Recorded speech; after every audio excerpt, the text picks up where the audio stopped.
qegħdin f'darhom jistgħu jsegwu din il-konferenza li t-tema tagħha hija l-fidi.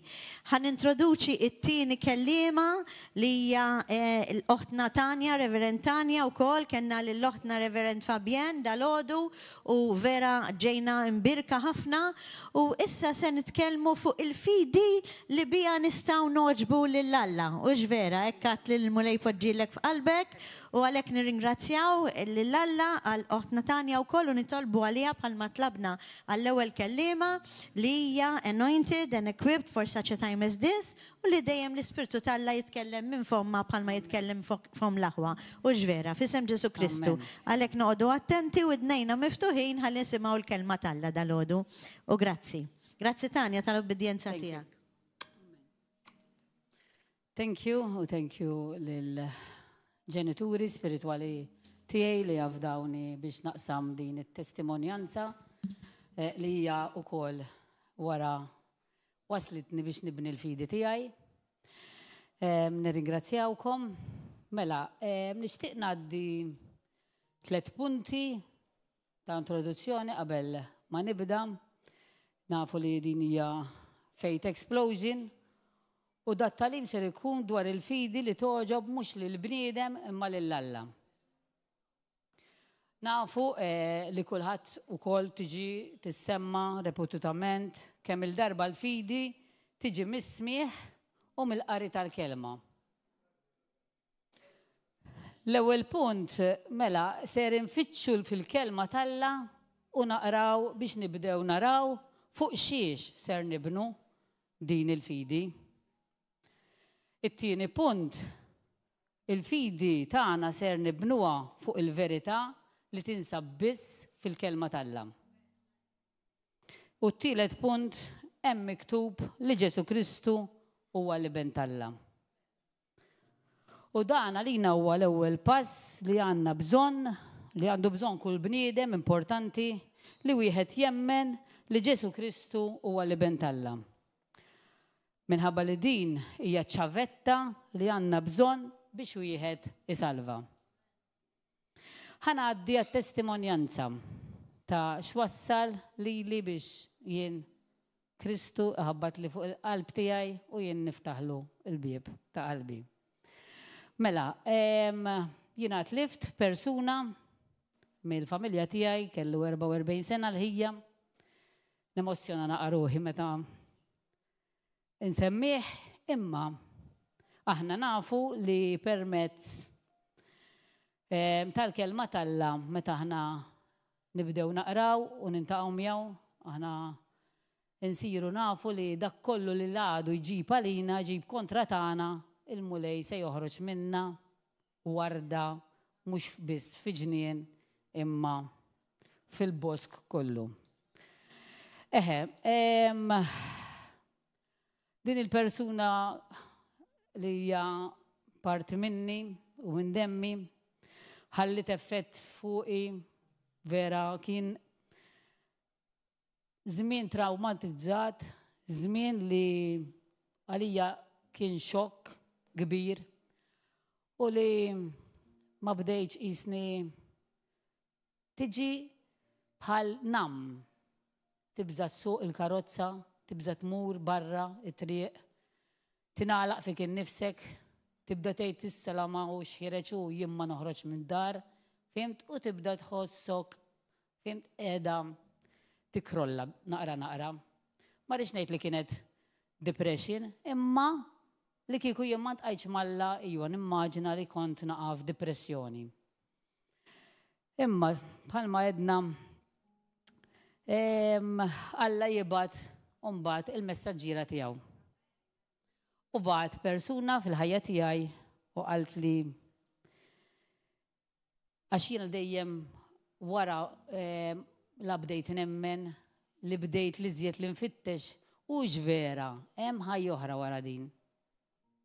Għax meta rajt li ħalla l-affarijiet tiegħu sa anka musmar ħija kien jagħmel is-suffetti, partitions, insomma li tieħal idea. U jien peress li kont naħdem miegħu meta sar l-inċident traskuraġni ta' nies oħra, allura l-għodda tiegħu ħallija warajh. U jiena bdejt ngħid iwa laqqas musmar bniedem ma jieħu u qisu xejn mhu xejn.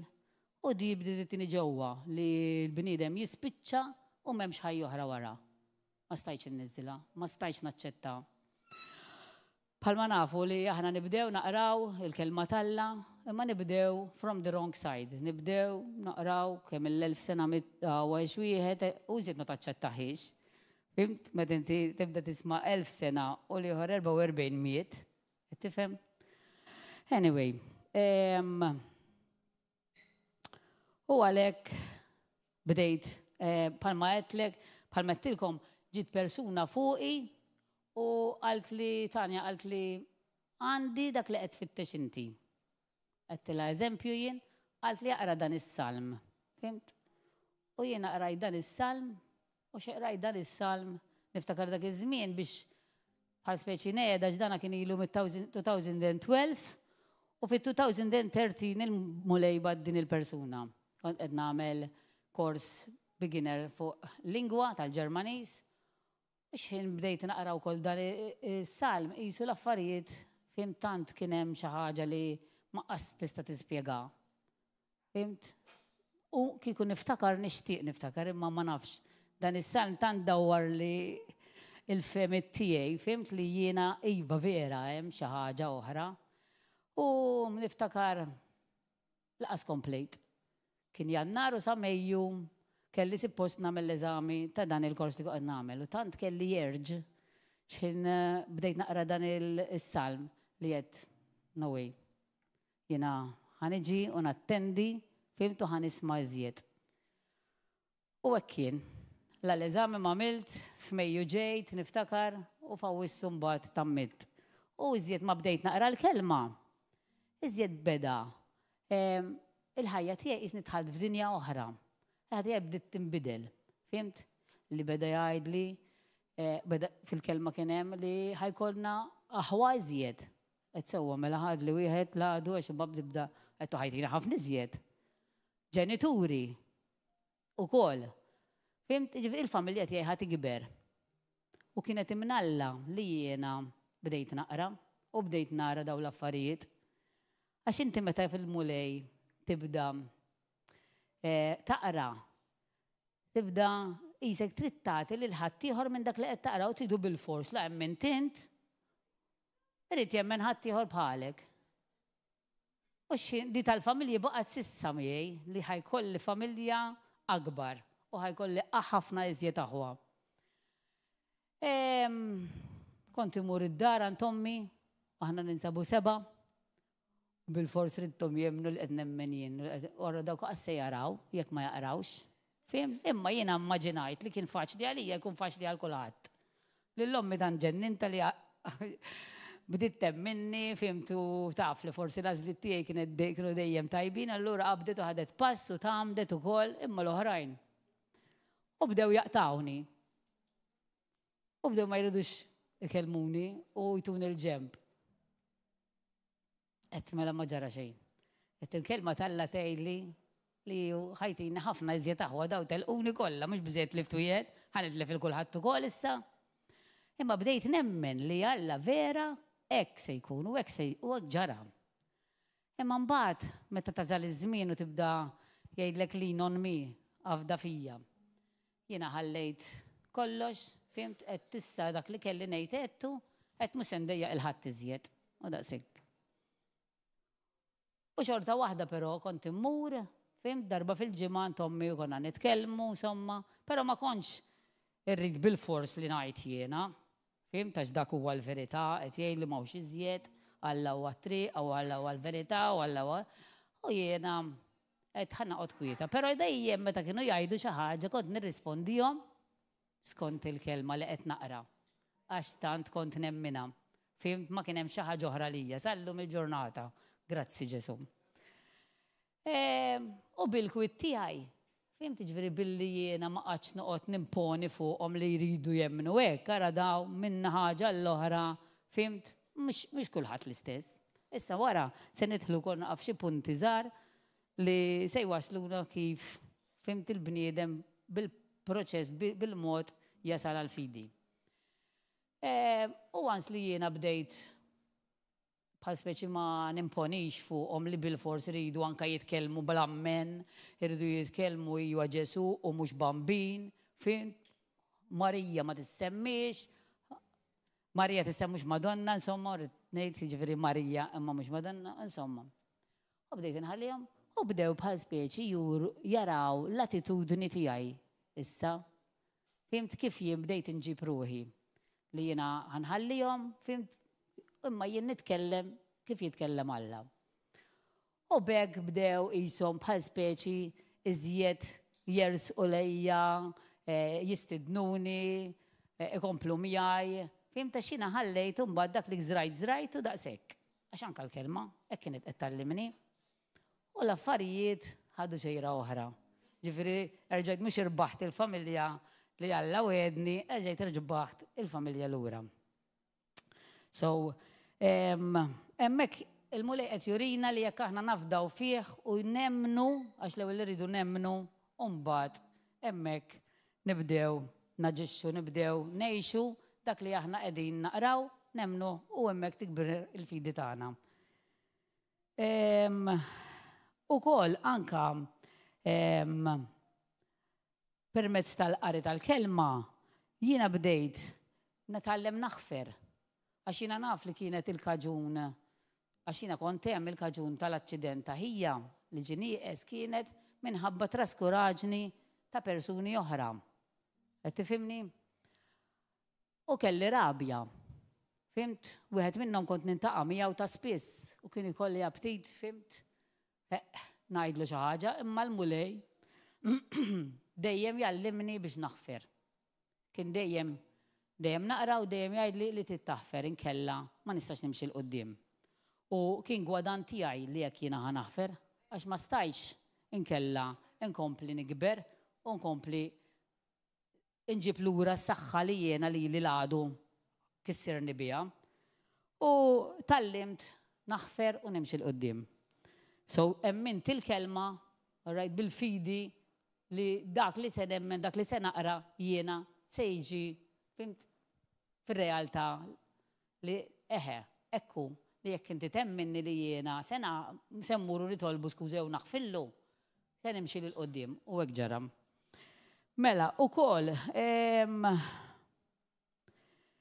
il-ktajjen li kelli bħal biża, fimt ġifieri dik il-biża, Alla jgħidlek jiena ma tajtek spirtu ta' biża, imma tajtek spirtu biex timxi l-qoddim, alright?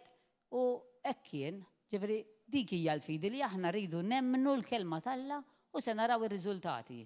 Fimt il-ħajja tagħna se tieħu xejra oħra. Mela, issa dik kienet l-introduzzjoni u t-testimonjanza tiegħi li aħna ħanimxu l-qoddim jekk aħna dejjem se nibqgħu niffukaw fuq il-kelma talla u se nemmnu lilha biss, no matter xejn il-bniedem, aħna nafu l-verità minħabba l-konsistenza tagħna tal-qari tal-kelma bħalma għedna li bis-smieħ u l-qari tal-kelma aħna inkabru l-fidi tagħna. Mela, ħanaddu għal naqa punti, 7 punti. Issa mbagħad niftħu naqra fuqhom. Mela, l-ewwel punt dawn huma ċwievet fimt l-bniedem se jibda, speċjalment anke dawk li jkunu għadhom ħajjibdew fil-mixja tagħhom li għandhom bżonn, fimt, joqogħdu naqra fuqhom bħal speċi inti tibni l-affarijiet bil-mod il-mod. Anke għall-mulejħa 7 ijiem nafu biex għamel id-dinja u aħna mill-lum għal-għada ma jistax nemmnu kollox u naqraw kollox. Mela, l-ewwel punt huwa mingħajr il-fidi ma nistgħux noġbu lil Alla. Nafuha? It-tieni punt, Ġesu jaraf u jara l-livell ta' fidi ta' kull individwu. It-tielet punt, il-fidi ser iġġiel lil Alla biex jaġixxi. Ir-raba' punt, issa niftħlu fihom naqra. Il-fidi ser tagħmlek persuna b'saħħtek li ftaħna anke t-talbija u jkollok iżjed kuraġġ waqt id-diffikultajiet li tgħaddi minnhom. Il-5 punt, il-fidi ġalek taġixxi u tieħu azzjoni. Punt 6. Bil-fidi tiegħek ser tkun tista' tinkoraġġixxi lill-oħrajn. U punt 7, u bħalma diġà għedna li l-fidi hija l-pedament li twassal għas-salvazzjoni.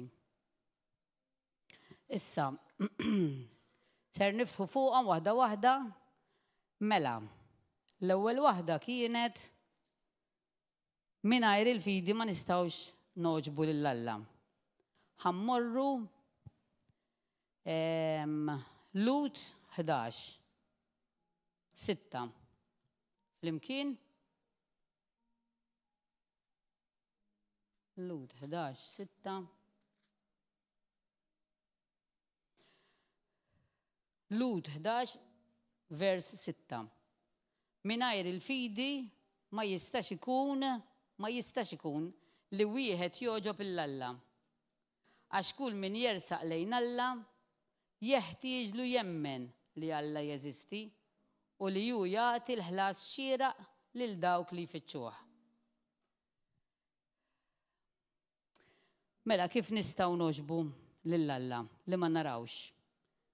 Dik hija l-fidi li temmen f'dan Alla li ma narawx għax sens jagħmel li tibni l-fidi fuq dak li tara.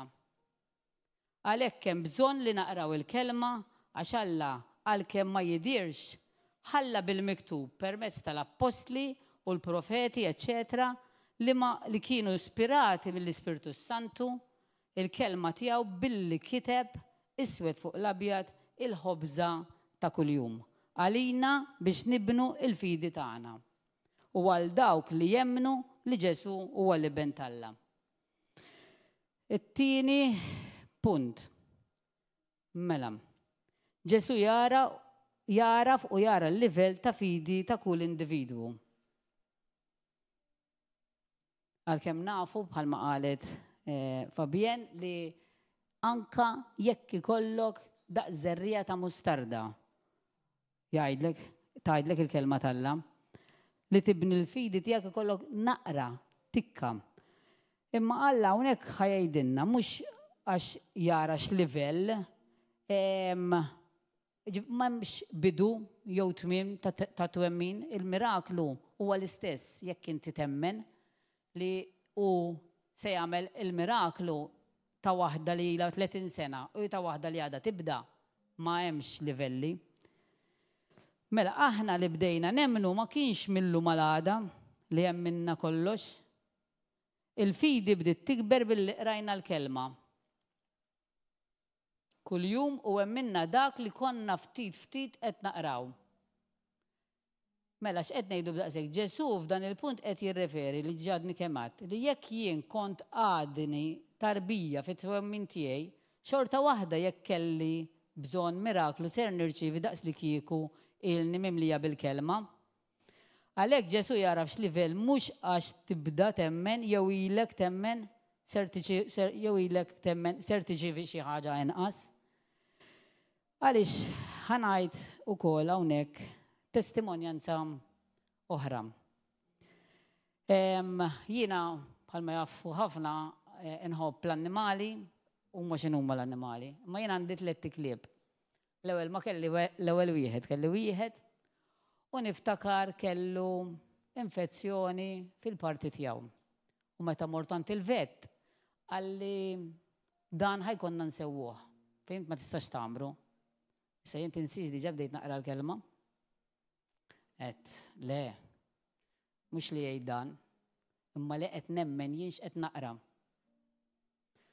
U għetlu le ta' għalli ifhem, għalli ħanteħ l-antibiotics għalli imma titġibu biex insewwuh. U jiena bqajt nemmen li bħaġa waħda Alla jagħmel affarijiet ħafna ikbar. U għadda il-proċess, insomma, u tqajt ma' waħda li kellha kelba bħal tiegħi u għattila tix nagħmluhom jiena. Sa tant jien ma ħadtux biex insewwih, ovvja. Bat nirranġaħ l-friskin. U għattila nagħmluh għalt li tajt. U insomma, u provajna ammarnieh. Imma l-ewwel darba ma kenniex riżultati tajbin. Ma kellux. Imma xorta ma qtajx qalbi. Xalla jgħidilna biex ma naqtawx qalbna.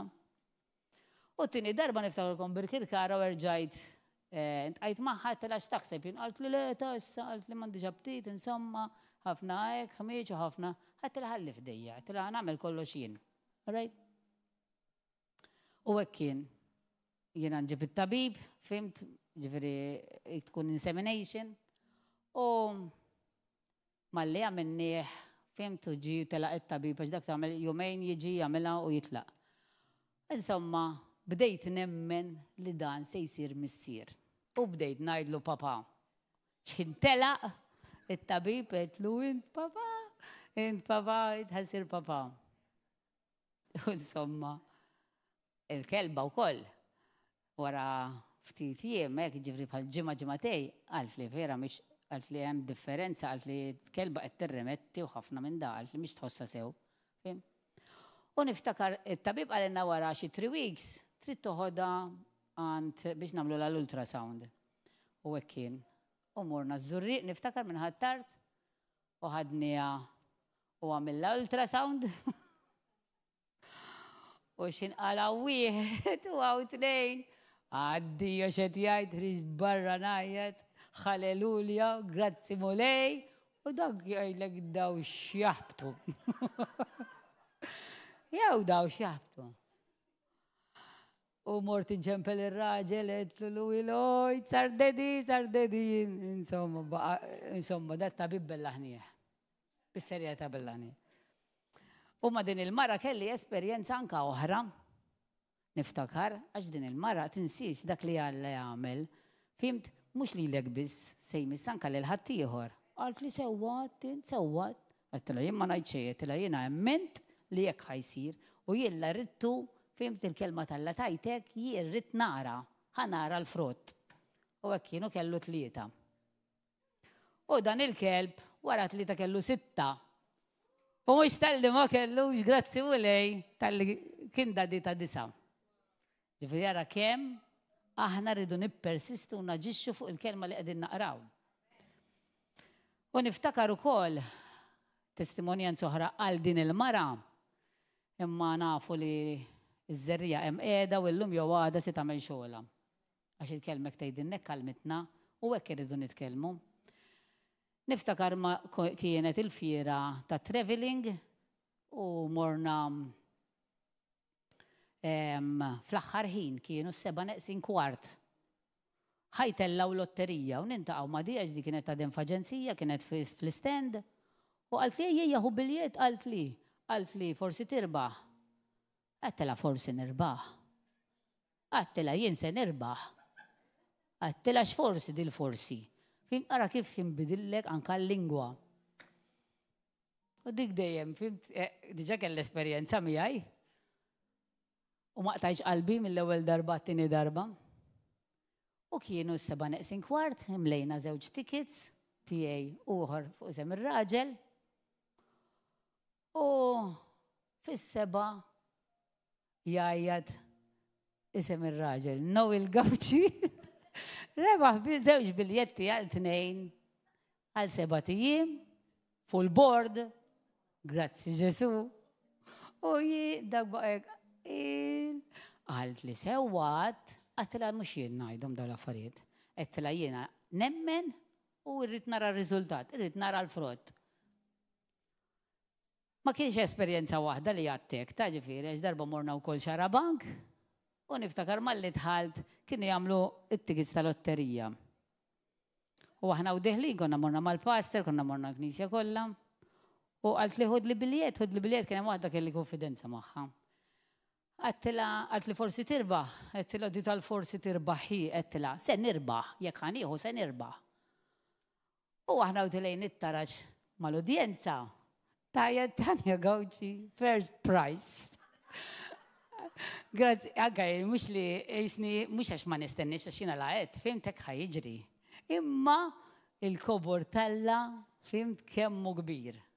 Ġifir di kienet esperienza oħra simili tal-oħra, li meta inti tiddikjara li inti se tirba il-frott li inti tkellimt, li inti l-kelma ħarġet minn fommok, allura se tiġi mux lura vojta.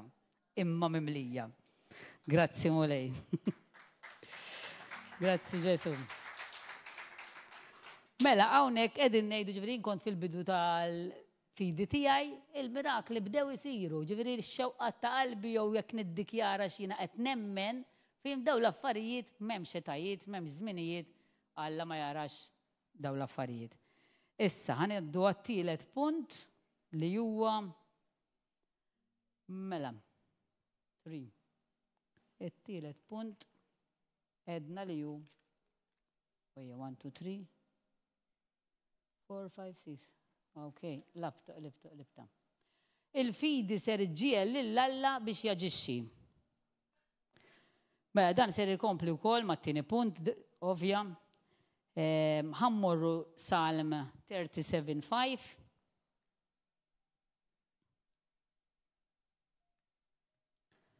Psalm 37.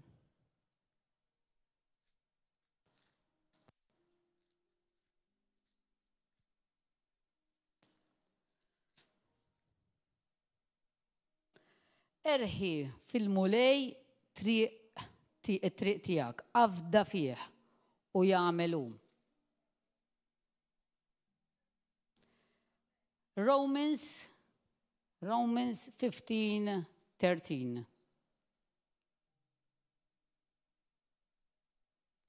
Mela. Romans 15.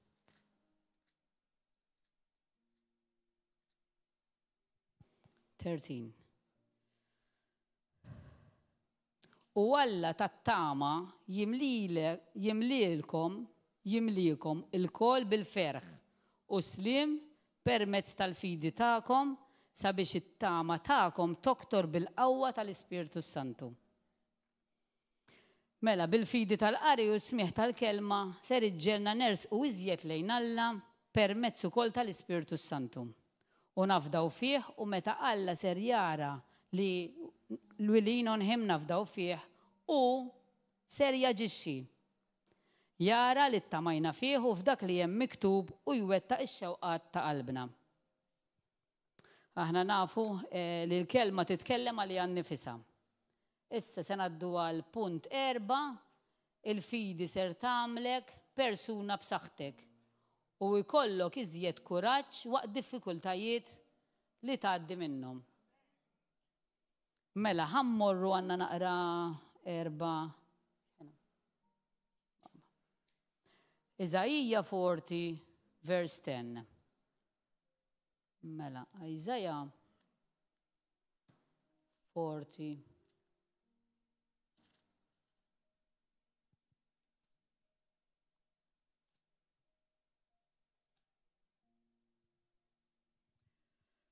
Mela, vers 10.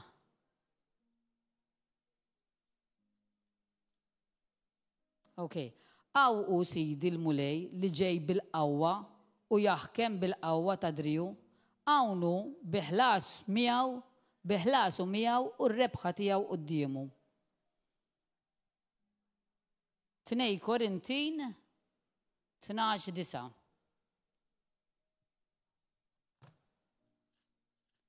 Korintin 12:9.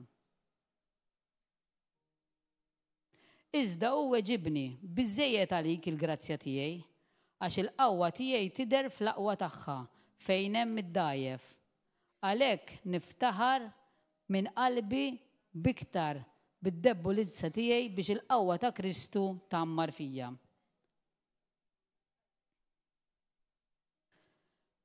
Nerġgħu morru Psalm 73:26.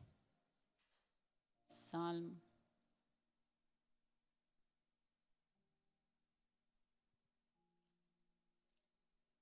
73 vers 26.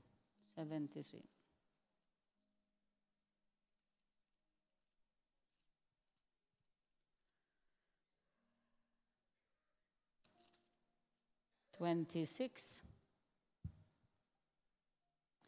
Edin jinfnew ġismi u qalbi, Alla l-qawwa ta' qalbi u semi għal dejjem. U l-aħħar waħda Nehemija Issa bl-Ingliż tiġi wkoll Nehemija 8:10.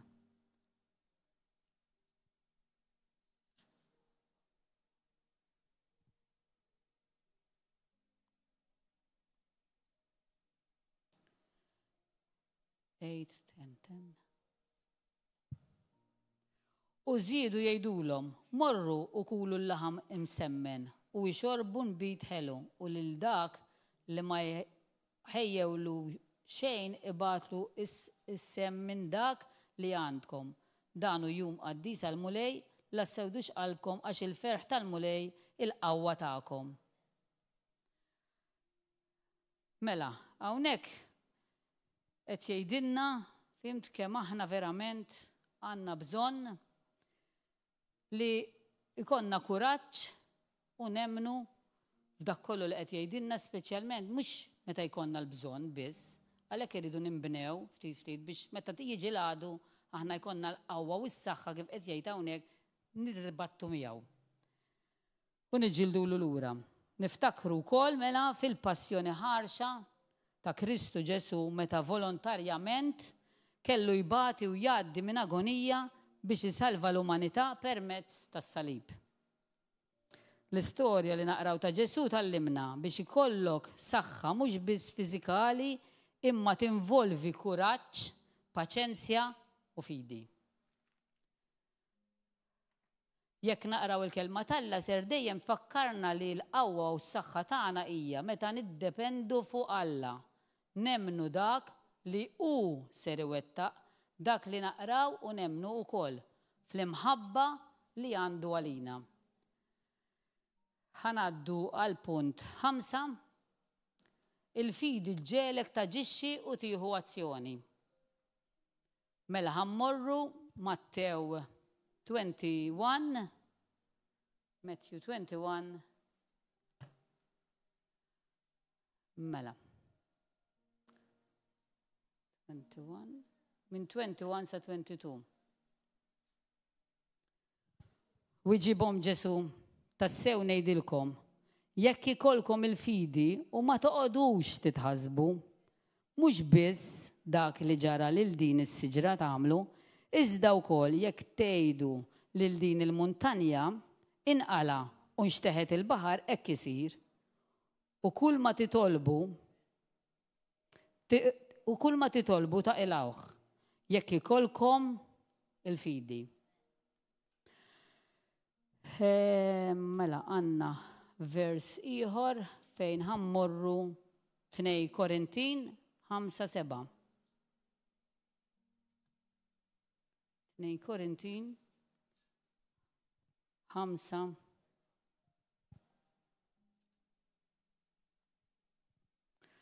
vers 7. Aħna ngħixu bil-fidi u mhux bil-viżjoni. Aħna qalbna qawwija u perżważi li aħjar noħorġu minn dan il-ġisem u mmorru noqogħdu għand il-mulej. Imkien aktar levant il-mulej. Grazzi mulej.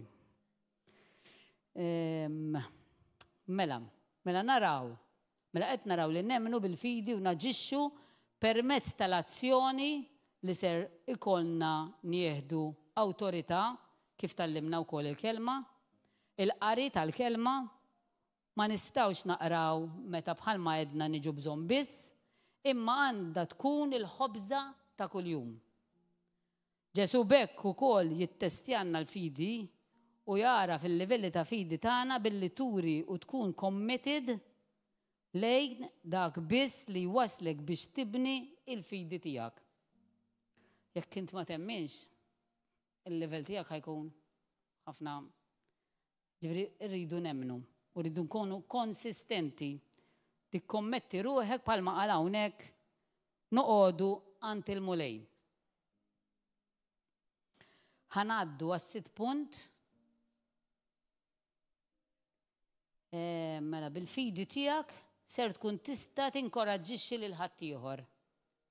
Hawnhekk fejn jidħlu anke testimonjanzi wkoll li nistgħu ħammorru wkoll mela minn hawn Rumani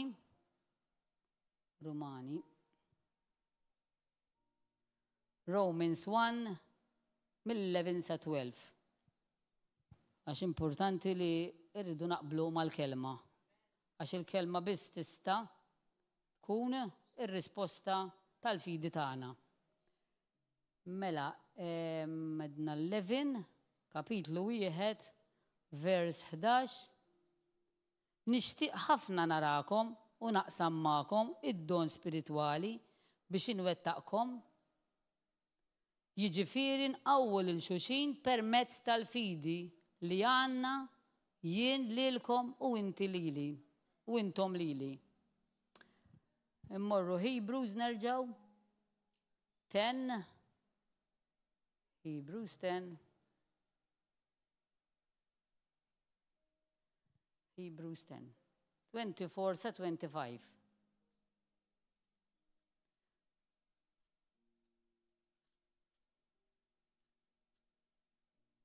10.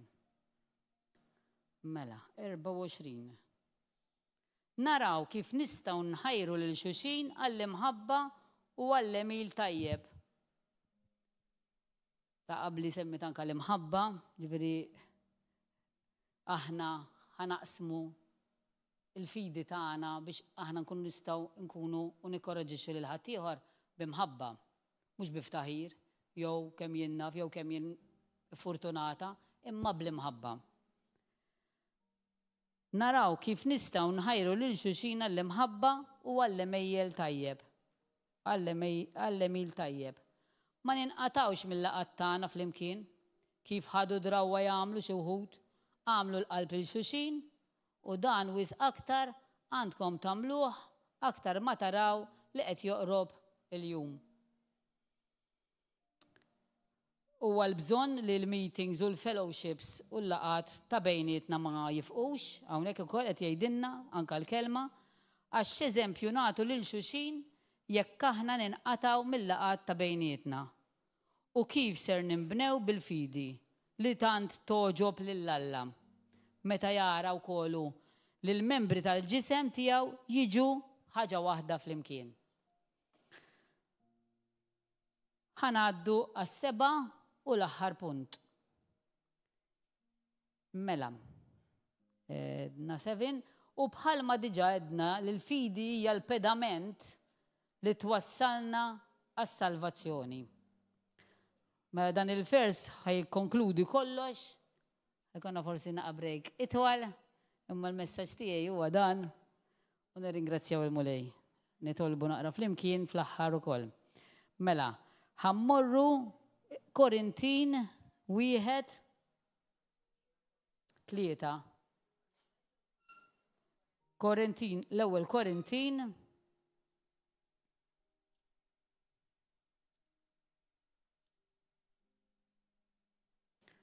l-ewwel Korintin 3. Kapitlu 3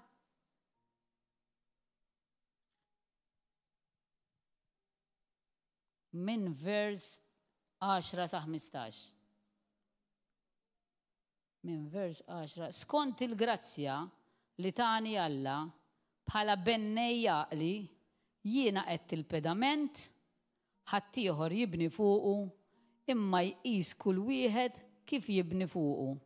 Pedament ieħor ħadd ma jista' jqiegħed ħlief dak li ġad qiegħed u dan hu Ġesu Kristu.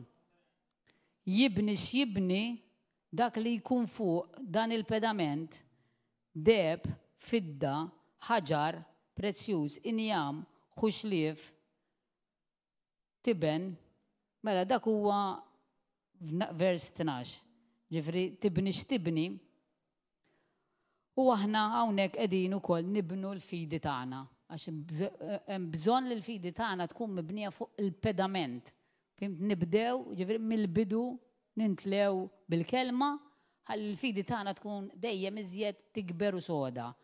U l-ebda rjaħat tad-dinja ma jċaqlaqna minn din il-fidi f'Ġesu Kristu li fdana bil-kelma tiegħu u fdana f'ħafna affarijiet iżjed li bħalma ftaħna bit-talb laqqas biss nemmnu jew biss naħsbu aħna. Mela ħammorru wkoll Luke 6. Luqa 6.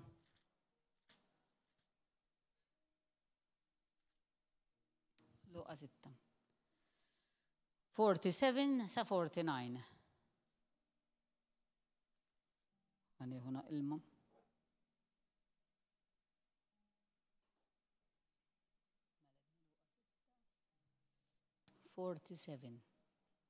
Tantu mażar. Kull min jiġi għandi u jisma' klimi u jemmen dak li ngħid jien, ħanejdilkom lil min jiġbaħ. Jiġbaħ lil wieħed li jrid jibni d-dar, ħaffer fil-font sa ma sab il-blat. Hawnhekk qed nimmaġina li inħaffru fil-font, inħaffru fil-kelma tiegħu iżjed fimt fil-font biex insibu il-blat. U minn hemm jibda tiela l-eruq tagħna. U fuqu qiegħed is-sisien. Imbagħad għamlet ix-xita bil-qliel, il-wied niżel b'qawwa kbira għal fuq dik id-dar. Imma ma setax jeżżiża waqaslina. L-ebda waħda minna mu se jġallu biss jeżżiżna fl-ebda ħin u fl-ebda mod. Għax kienet mibnija tajjeb. Iżda min jisma' kliemi u ma jagħmilx li ngħid jien, jiġbaħ il-wieħed li jkun bena daru fuq l-art mingħajr ma qiegħed is-sisien. Palma smajna anke l-pastor mhux just nemmen nuri li da parsi nemmen jew irrid nagħmel xi ġest biex nuri li jiena nemmen u mbagħad is-sisien tiegħu ma jkunx ħaffer għalih imma ġast bena fuq ir-ramel. Il-wied niżel bil-qawwa mela ħanerġgħu ngħiduha. Iżda min jisma' kliemi u ma jagħmilx li ngħid jien jiġbaħ lil wieħed li jkun bena daru fuq l-art mingħajr ma qiegħed is-sisien. Il-wied niżel b'qawwa kbira l fuqha u minnu fih iġġarfet u saret ħerba kbira minn dik id-dar. Mela, ħanmorru wkoll l-ewwel Korintin 3 nerġgħu. Mela l-ewwel Korintin 3:11.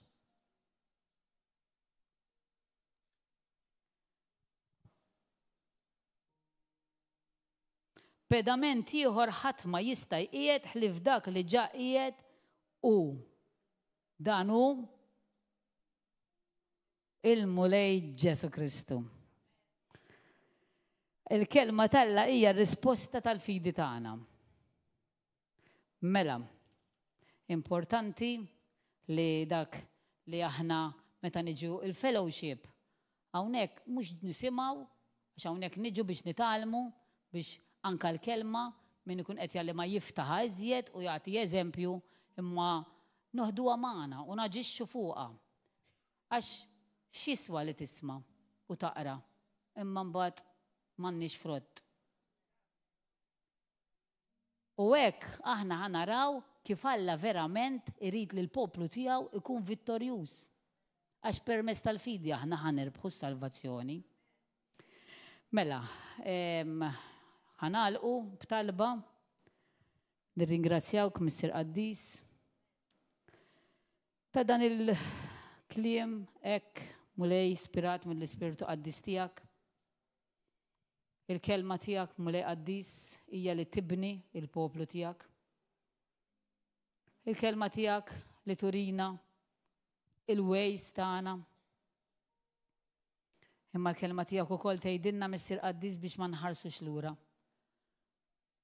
Ma nagħmlux bħal dak li jkun fuq il-moħħriet u meta mbagħad inħarsu lura. Nispiċċaw, nerġgħu immorru lura minn fejn bdejna. Grazzi mulej tal-li għażiltna. Grazzi mulej tal-li inti qed taħdem fina.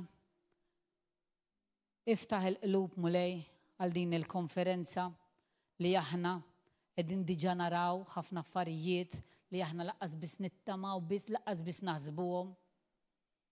U iwa mulej Qaddis, inti lest li tiftaħ idejk, inti lest li twettaq mulej dak kollu li nitolbuk. Inti se taġixxi għax aħna bnejna l-fidi tagħna fuq il-kelma tiegħek mulej, fuq dak li qed int. Dik hija l-ħobża ta' kuljum qed tinna inti. Dik hija li il-fidi li se toġob lill Alla. U aħna bekk ġejna mulej biex inkomplu nintlew iżjed b'talim li wassanna biex nibnu iżjed il-fidi tagħna u nkabru iżjed il-fidi tagħna. Nirringrazzjak Mr. Qaddis tal-li din l-opportunità mulej hija dejjem għall-glorja tiegħek biex infaħħar dejjem lill-ismek u biex inxandar il-Vanġelu li inti fdajt lili mulej. Nirringrazzjak f'isem Ġesu Kristu nitlob dan. Amen. Alleluja.